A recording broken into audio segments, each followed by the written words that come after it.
شروع اللہ کے نام سے جو نہایت مہربان اور رحم والا ہے۔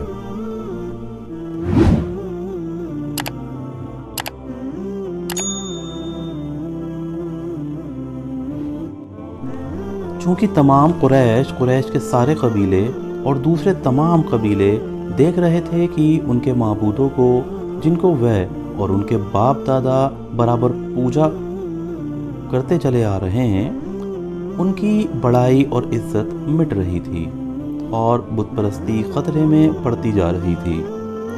اس لیے سب کو غصہ تھا اور بدلہ لینے کے لیے بھرے بیٹھے تھے۔ انہوں نے طے کر لیا تھا کہ جیسے بھی ممکن ہو مسلمانوں کو ستا کر راستے سے پھیر دیں، اسلام چھوڑنے پر مجبور کریں اور اسے اپنے باپ دادا کے در میں داخل کر لیں۔ اس خیال نے انہیں ظلم و ستم کرنے پر ابھار دیا۔ زبیر کا چچا جس وقت اپنے گھر پہنچا تو بہت غصے میں تھا۔ جب حضرت زبیر کو دیکھا تو لپک کر ان کے بال پکڑ کر کھینچتے ہوئے پوچھا، بدبخت زبیر، کیا تم بھی مسلمان ہو گئے؟ حضرت زبیر نے نرمی سے جواب دیا، ہاں چچا، میں بھی مسلمان ہو گیا ہوں۔ چچا کو بڑا غصہ آیا۔ اس نے اس کے سر کے بال زور سے کھینچے کہ حضرت زبیر کے آنسو نکل پڑے۔ بولا، اے خاندان کی ناک کٹانے والے، تم مسلمان کیوں ہو گئے ہو؟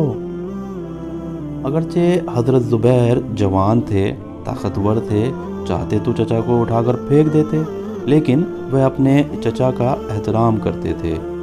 اپنے بزرگ کی شان میں گستاخی کی ہمت نہ ہوئی۔ دھیرے سے بولے، اے چچا، اسلام توحید کی تعلیم دیتا ہے۔ میں اپنے ہاتھوں سے تراشے ہوئے پتھر کے خداؤں کو چھوڑ کر اس خدا کا پرستہ بن گیا ہوں جو دنیا کا پیدا کرنے والا ہے اور جس کے حکم کے بغیر ذرہ بھی حرکت نہیں کر سکتا۔ ان کے چچا کو بڑا غصہ آیا۔ اس نے کہا، سن، کان کھول کر سن، یا تو اسلام چھوڑ دے، ورنہ میں تجھے ایسی سخت سزا دوں گا کہ لوگ تیری حالت پر افسوس کریں گے۔ حضرت زبیر نے کہا، اے چچا، اور جو آپ فرما دیں دل و جان سے قبول کرنے کے لیے تیار ہوں، پر اسلام چھوڑ دوں یہ مجھ سے نہ ہو سکے گا۔ یہ سن کر ان کے چچا کو طیش آ گیا۔ اس نے کہا، تیری ایسی جرت، اچھا دیکھوں تو کیسے اسلام نہ چھوڑے گا۔ یہ کہتے ہی بوڑھے نے حضرت زبیر کو کھجور کی چٹائی میں لپیٹ دیا اور اونی کپڑے کی مشال بنا کر اسے جلایا اور حضرت زبیر کی ناک میں دھواں دینا شروع کیا۔ جب تک ممکن ہوا حضرت زبیر نے سانس روک رکھی، لیکن کب تک روکتے؟ آخر نہ روک سکے اور دھواں دماغ میں پہنچا۔ اس لیے آپ کو بڑی تکلیف ہوئی۔ اگر آپ دھوئیں کی طرف سے منہ نہ پھیرنا چاہتے تو ظالم چچا ان کے سر کے بال پکڑ کر دھوئیں کی طرف کر دیتا۔ دھوئیں سے اتنی تکلیف پہنچتی کہ آپ پر نشے کی حالت طاری ہو گئی۔ ان کے چچا نے ان کی یہ حالت دیکھ کر آپ سے کہا، بدبخت زبیر، اب بھی کچھ نہیں بگڑا، تو توبہ کر، اسلام کو چھوڑ اور اپنے باپ دادا کی طرف جھک۔ اگرچہ آپ کو سخت تکلیف ہو رہی تھی، دھوئیں کا زہر دل سے دماغ میں بھر گیا تھا، لیکن اسلام کا ایسا نشہ تھا کہ جو اس دھوئیں سے اتر جاتا۔ آپ نے فرمایا، اے چچا، اگر آپ مجھے دھواں دے کر مار بھی ڈالو گے تب بھی میں اسلام نہیں چھوڑوں گا۔ بوڑھے کو ان کے جواب پر تعجب ہوا اور غصہ بھی اس قدر آیا کہ اپنے ہاتھ اپنے دانتوں سے کاٹنے لگے۔ اس نے کہا، دیکھوں گا کہ کب تک تو اسلام کو نہیں چھوڑے گا۔ یہ کہہ کر اس نے دھواں اور ناک کے قریب کر دیا۔ اس دھوئیں سے حضرت زبیر کو اتنی تکلیف ہوئی کہ آپ بے ہوش ہو کر گر گئے، پر ظالم چچا کو بے ہوش بھتیجے پر بھی رحم نہ آیا۔ وہ بیٹھ گیا اور برابر دھواں دیتا رہا، یہاں تک کہ کپڑا جل کر راکھ ہو گیا اور بوڑھا بھی تھک گیا۔ تھک کر اس نے زبیر کو چھوڑ دیا۔ حضرت دنیا اور اس کی تمام چیزوں سے بے خبر بے ہوش پڑے تھے۔ نہ کسی نے انہیں اٹھایا نہ ہوش میں لانے کی کوشش کی۔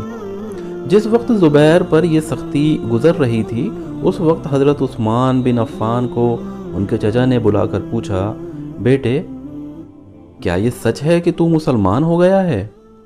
حضرت عثمان نے کہا، ہاں چچا یہی سچ ہے۔ یہ سن کر ان کے چچا کو غصہ آ گیا۔ اس نے کہا، کمبخت تو اندیکھے خدا کو پوچھتا ہے، بے وقوف اپنے باپ دادا کے مذہب کو چھوڑ کر نئے مذہب کا پجاری بن گیا ہے۔ یا تو اس مذہب کو چھوڑ دے ورنہ میں تجھے قتل کر دوں گا۔ حضرت عثمان نے کہا، چچا کیا تم جانتے ہو کہ جس آدمی نے تمام عمر اندھیرے میں گزار دی اور اب اسے روشنی مل گئی ہے وہ روشنی چھوڑ کر پھر اندھیرے میں جا پڑے؟ ایک عقل مند آدمی کبھی ایسا نہیں کر سکتا۔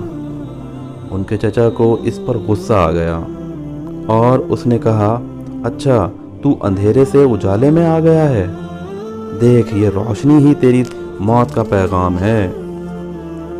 یہ کہہ کر اس نے حضرت عثمان کو کھجور کی رسیوں سے جکڑ کر درے سے بے درد پیٹنا شروع کر دیا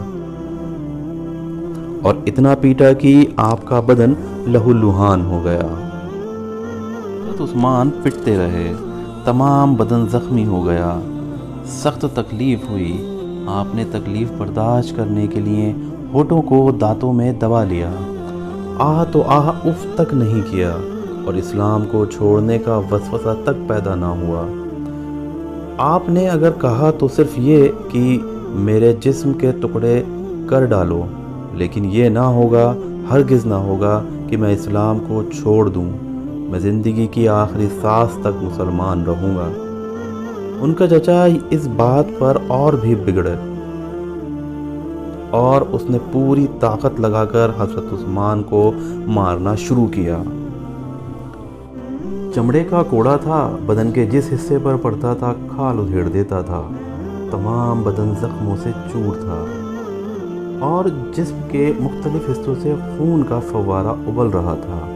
سنگدل سے سنگدل کو ان کے اس حال پر رحم آ جاتا، اگر رحم نہ آیا تو ان کے ظالم چچا کو۔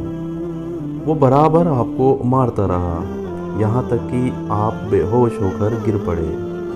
چچا بولا، اب اسے لے جا کر ایک کوٹری میں بند کر دو، پھر اس کو سزا دی جائے گی۔ غلاموں نے حضرت عثمان کو لے جا کر ایک اندھیری کوٹری میں بند کر دیا۔ دوسرے دن پھر انہیں نکالا اور مارنا شروع کر دیا۔ آپ کو آپ کے چچا نے اس وقت تک مارا جب تک اس کے ہاتھ میں طاقت رہی، جب وہ تھک گیا تب چھوڑا۔ آج تمام مکے میں جوش تھا، کفار گلی گلی پھر رہے تھے۔ آج کے دن مسلمانوں پر سختیاں ہونی تھیں۔ ہر آدمی اپنے اپنے ملازموں کی کھوج بین میں گھر سے باہر نکلا تھا۔ مسلمان کمزور تھے، بے بس تھے، مکے کا بچہ بچہ ان کا دشمن تھا۔ انہوں نے خواب میں بھی یہ نہ سوچا تھا کہ ان پر مکہ کے وحشی باشندے اتنی سختیاں کریں گے۔ یہ درندگی اور بربرتا کا نشانہ بننے لگے اور ان پر انتہائی ظلم و ستم کیے جانے لگے۔ حضرت عمر بڑے بہادر اور بہت سخت تھے۔ آپ کی بہادری کہاوت بن گئی تھی، تمام قبیلے آپ کی بہادری کے قائل تھے۔ آپ کو معلوم ہو چکا تھا کہ آپ کی باندی لبنیہ مسلمان ہو گئی۔ آپ نے غصے سے پوچھا، بدبخت باندی، کس لالچ نے تجھے مسلمان ہونے پر مجبور کر دیا؟ آپ اس مسلمہ کو بال پکڑ کر کھینچتے ہوئے باہر لائے۔ لبنیہ پہلے تو ڈری، گھبرا گئی، پر جب عمر نے پوچھا کہ کون سے لالچ سے وہ مسلمان ہوئی ہے تو اسے جوش آیا۔ اس نے جواب دیا، عمر، کسی لالچ نے مجھے مسلمان ہونے پر نہیں ابھارا۔ حضرت محمد صلی اللہ علیہ وسلم کوئی مالدار نہیں ہے، بادشاہ نہیں ہے، حاکم نہیں ہے، ان کے پاس کیا رکھا ہے؟ عمر نے بات کاٹتے ہوئے کہا، پھر تو مسلمان کیوں ہوئی؟ لبنیہ نے کہا، اس لیے کہ اسلام صرف ایک خدا کی عبادت کرنا سکھاتا ہے، بتوں کی پوجا کرنے سے منع کرتا ہے۔ عمر نے غضبناک ہو کر کہا، بے وقوف، خیالی خدا کو پوچھتی ہے، کم وقت، اسلام کو چھوڑ دے۔ لبنیہ نے عاجزی سے کہا، میرے آقا یہ ناممکن ہے۔ حضرت عمر کو غصہ آ گیا، انہوں نے لبنیہ کو مارنا شروع کر دیا۔ ایک کمزور عورت طاقتور مرد کی مار کیسے سہ پاتی؟ لبنیہ تڑپنے لگی، چہرہ پیلا پڑ گیا، لیکن صبر کے ساتھ سہتی رہی، یہاں تک کہ حضرت عمر مارتے مارتے تھک گئے۔ آپ ایک طرف بیٹھ گئے اور قنیز سے بولے، لبنیہ، میں نے تجھے رحم کی وجہ سے نہیں چھوڑا، بلکہ اس وجہ سے چھوڑا ہے کہ میں تھک گیا ہوں۔ زندگی چاہتی ہے تو اسلام چھوڑ دے۔ لبنیہ نے بڑی ہمت بھرا جواب دیا، اے عمر، اگر تم میری بوٹی بوٹی اڑا دو، ہڈیاں توڑ دو، تو بھی یہ ناممکن ہے کہ اسلام چھوڑ دوں۔ میں تم سے عاجزی کے ساتھ کہتی ہوں کہ تم بھی مسلمان ہو جاؤ۔ حضرت عمر کو اس کے جواب پر طیش آ گیا۔ اگرچہ وہ باندی کو مارتے مارتے تھک گئے تھے، لیکن اس کی اس بات سے ان کو اتنا طیش آیا کہ انہوں نے پھر مارنا شروع کیا۔ جب لبنیہ پٹ رہی تھی، بہت سے لوگ ان کے چاروں اور جمع ہو گئے تھے اور ہر آدمی اسے برا بھلا کہہ رہا تھا، گالیاں دے رہا تھا، لیکن انہوں نے گالیوں کی پرواہ نہ کی۔ وہ بے زبان جانور کی طرح پٹتی جا رہی تھی، یہاں تک کہ بے دم ہو کر گر پڑی، گرتے ہی بے ہوش ہو گئی۔ اس جگہ کافی مجمع تھا، لوگ بڑے جوش اور غضب میں بھرے ہوئے کنیز کے پٹنے کا تماشا دیکھ رہے تھے کہ ایک طرف سے شور و غل کی آواز آئی۔ لوگ اس طرف دیکھنے لگے، ادھر سے سینکڑوں آدمی ایک کالے رنگ کے آدمی کو رسی میں جکڑے ہوئے لا رہے تھے۔ اس مجمع نے پہلی ہی نظر میں پہچان لیا، یہ حضرت بلال تھے۔ حضرت بلال کے ساتھ ان کے دشمنوں کی بھیڑ تھی، سب کے سب جوش و غضب سے دیوانہ بنے ہوئے تھے۔ وہ حضرت بلال کو گھسیٹے لا رہے تھے، لات، مکے، گھوسے، کھجوروں کی کمانیاں، چمڑے کے کوڑے مارتے لا رہے تھے۔ کچھ لوگ کنکر اور پتھر بھی مار رہے تھے، ایک بڑا آدمی بھی ان کے ساتھ تھا، یہ امیہ بن خلف تھا۔ حضرت بلال اس کے غلام تھے، وہ آواز دے دے کر کہہ رہا تھا کہ مارو، اس بدبخت کو خوب مارو، وہ مسلمان ہو گیا ہے، یہ باغی اور غدار ہے۔ جب وہ مارنے کے لیے کہتا تو لوگ زور زور سے ان کو مارتے۔ حضرت بلال پٹ رہے تھے، آپ کا تمام جسم زخمی ہو گیا تھا، زخموں سے خون بہہ رہا تھا۔ آپ کو نہ زخموں کی پرواہ تھی اور نہ خون نکلنے کا ڈر، نہ آپ کے لبوں پر آہ تھی، نہ کسی کا شکوہ، اور نہ چہرے سے کسی قسم کا غم اور دکھ ظاہر ہو رہا تھا۔ جب آپ کے کوئی پتھر لگتا یا کوئی گھوسا یا لات مارتا تو آپ نعرہ لگاتے، احد احد، اللہ ایک ہے، اللہ ایک ہے۔ جب آپ احد کا نعرہ لگاتے تو مکہ کے کفار سخت غضبناک ہو کر اس سے پہلے سے زیادہ تیروں اور پتھروں کی بارش کر دیتے۔ آپ کہتے، مجھے مارو، میں مسلمان ہوں، ایک خدا کا پرست ہوں، خدا نے مجھے اس لیے پیدا کیا ہے کہ میں اس کا نام لوں اور پٹوں۔ خدا کی قسم، اس پٹنے میں بھی لذت ہے، مارو، مجھے مارتے مارتے مار ڈالو۔ ان وحشی سنگ دل درندوں میں ایک بھی ایسا نہ تھا جو ان پر رحم کھاتا، بے رحم بھیڑیوں سے انہیں بچاتا۔ دھوپ سخت تھی، ریت کا ذرہ ذرہ خوب جل رہا تھا، اتنا کہ اس پر ننگے پیر چلنا مشکل تھا۔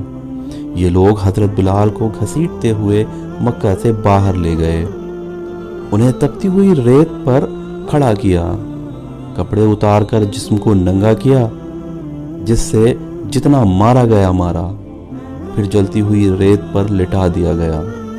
ایک بڑا پتھر آپ کے سینے پر رکھ دیا گیا تاکہ آپ کروٹ لے کر ریت کی تپش سے راحت نہ پا سکیں۔ آپ چت پڑے رہے۔ وزنی پتھر جس کو کئی آدمیوں نے اٹھا کر آپ کے سینے پر رکھا تھا، سینے پر دھرا ہوا تھا، آپ حرکت نہ کر سکتے تھے۔